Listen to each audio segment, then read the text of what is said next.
अमृता जी नमस्कार। नमस्कार मोदी जी। आपका बहुत आभारी हूँ। आप मुझे चांस दिए हैं लोगों की सेवा करने के लिए। हम 100% कोशिश करेंगे। आपका चुनाव अभियान कैसा चल रहा है?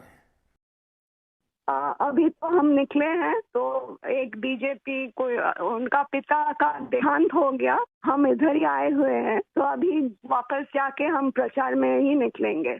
अमृता जी, आप महाराजा कृष्णराय चंद जी की विरासत को आगे ले जा रही है। एक बात आपको हम शेयर करना चाहेंगे। हम क्या कह सकते हैं? जी जी जरूर, मुझे अच्छा लगेगा। ये जो महाराजा कृष्णचंद्र का हम फैमिली है तो उसका भी ये लोग विरोध कर रहे हैं। क्या बोल रहे हैं कि वो ब्रिटिश के साथ साथ दिया था, फिर वो माने हम लोगों को गद्दार समझते हैं। क्यों किया वो नहीं बोल रहे हैं। इतना जमीन दान किया, इतना सब लोगों के लिए किया, भलाई के लिए किया, वो सब नहीं बोल रहे हैं। लेकिन क्या बोल रहे हैं, तो हम बोला कि क्यों किया ऐसा महाराजा कृष्णचंद्र। अगर नहीं करते तो हमारा सनातन धर्म तो पूरा खत्म हो जाता है कि नहीं। तो वो बात है, क्योंकि तब का वो जो नवाब थे सिराजुद्दौला, तो वो तो बहुत अत्याचारी भ्रष्टाचारी थे। तो उसीलिए उन्होंने तो अकेला नहीं किया, बहुत सारे राजाओं के मिलन हुआ, उसके बाद सभी ने किया। जगत सेठ भी थे और राजाओं थे। तो उसी सभी के मेहनत से ये काम सफल हुआ। तो अगर नहीं होता आज हम हिंदू नहीं रह पाते। हमारा भाषा दूसरा होता, हमारा वेशभूषा एकदम अलग होता और सभी अलग हो जाते। हम तो दूसरों के अधीन रहते ना, यही बात है।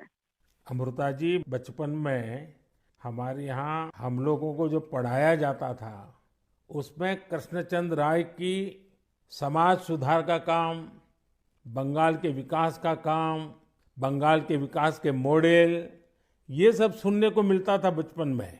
अब देखिए, ये वोट बैंक की राजनीति करने वाले लोग हैं तो बहुत ही अनाप शनाप आरोप लगाएंगे और 300 साल पहले की घटना निकालेंगे, 200 साल पहले की घटना निकालेंगे और बदनाम करने का प्रयास करेंगे।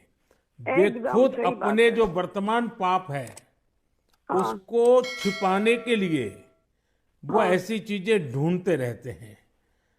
लेकिन जब भगवान राम की बात आती है, भगवान राम की बात आती है तो वो कहते हैं कि सबूत कहाँ है, इतनी हाँ पुरानी हाँ, बात क्यों सही बात, निकालते हो। सही बात। लेकिन जब कृष्णचंद्र राय की बात आती है तो वो तुरंत निकालते हैं। तो इस प्रकार हाँ से उनके दोगलापन होता है और आपको हाँ, इसका बिल्कुल मन में प्रेशर नहीं लेना चाहिए। नहीं आपने नहीं, हम तो लेते भी बंगाल नहीं का है। उज्जवल भविष्य और आपका हाँ स्वयं का जीवन भी लोगों के लिए रहा है। हाँ जी, और आपके सामने बंगाल की विरासत को बचाने की भी चुनौती है। और एकदम आप इसे सही बात। कैसे देख रही हैं आप? हम पॉजिटिवली देख रहे हैं। हमारा लड़ाई जो है लोगों का सेवा के लिए है, करप्शन हटाने के लिए है और वंचित लोगों के उपकार में आने के लिए है। आपने देखा होगा, इन दिनों लड़ाई दो खेमों में बट गई है।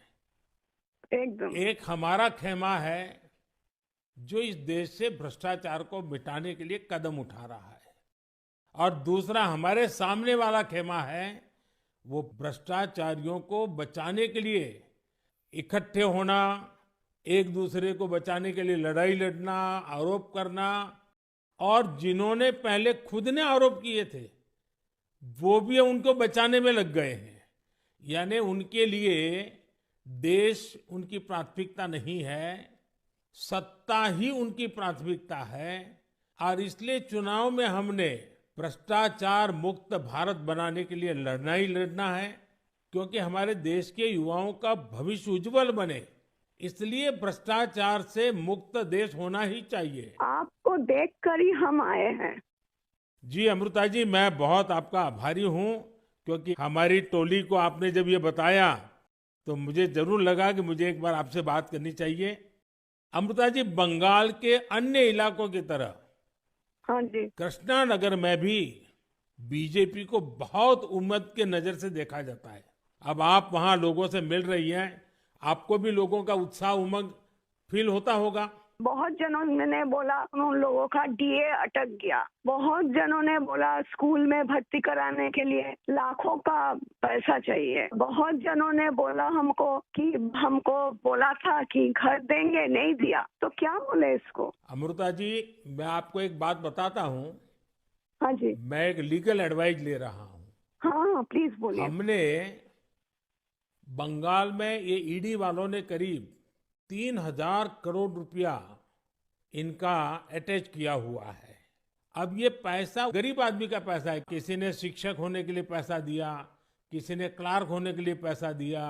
वो सभी लोग जानते हैं। वो एकदम फेडअप हो गया, एकदम हाल छोड़ दिया। हम जो देख रहे हैं टीएमसी के ऊपर बहुत लोग नाराज है क्योंकि ये सब बहुत अत्याचार हो रहा है। तो मैं जो लीगल एडवाइस रह रहा हूँ, तो मेरी इच्छा ये है, अगर मुझे लीगल एडवाइस मिलेगी तो नई सरकार बनते ही जो भी कानूनी प्रावधान करना पड़ेगा, कुछ नियम बनाने पड़ेंगे, तो मैं ये जो 3,000 करोड़ रुपया है, जो जो गरीब लोगों का पैसा है, और जिसने इस प्रकार का पैसा रिश्वत में दिया है, उन सबको मैं वापस पैसा करना चाहता हूं।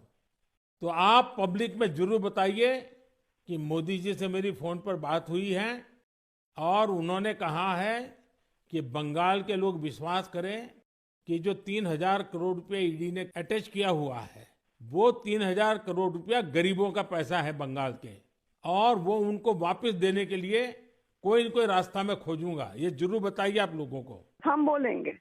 अमृता जी, पूरे बंगाल में बड़ी संख्या में लोग बीजेपी के साथ आ रहे हैं। जब आप क्षेत्र के लोगों से बात करती है, वो क्या बात करते हैं? अपनी अपेक्षाएं आपको बताते हैं क्या? हाँ बताते तो हैं। आपके कामों पे हमारा भरोसा है, ये सब बताते हैं।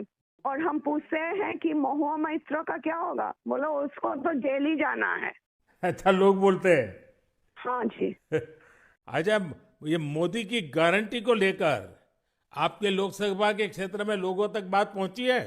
हाँ हाँ, हम तो बोले हैं। तो बोला मोदी जी की तरह हमारा भी गारंटी है, हम जरूर कोशिश करेंगे आपका सेवा में आने का। अमृता जी, मुझे बहुत अच्छा लगा आपसे बात कर करके, और मुझे विश्वास है कि आप विजयी होकर के आपके परिवार की जो बंगाल की सेवा करने की परंपरा रही है, उस परंपरा को आप आगे बढ़ाएगी। आपने चांस दिया है, उसलिए हम आभारी हैं। आपने ये चांस मुझे सौंपा है। बस आप जीत करके आइए, हम मिलकर के बंगाल के लोगों की बहुत सेवा करेंगे। और आप भी जीतने के बाद पहले 100 दिन में कृष्णनगर में क्या करना है, उसका पूरा काम निकाल के रखिए। मैं पूरी तरह आपके साथ खड़ा रहूंगा, और उसमें से जो भी काम भारत सरकार को करने होंगे, वो तुरंत कराने का हम प्रयास करेंगे। आपका आशीर्वाद मुझे चाहिए बस। बस जनता का आशीर्वाद हम सबको चाहिए। जनता का आशीर्वाद ही हमारी सबसे बड़ी ताकत है। लेकिन आप मुझे गाइड करिए, ये हमारा रिक्वेस्ट है। नहीं, बिल्कुल हम संपर्क में रहे।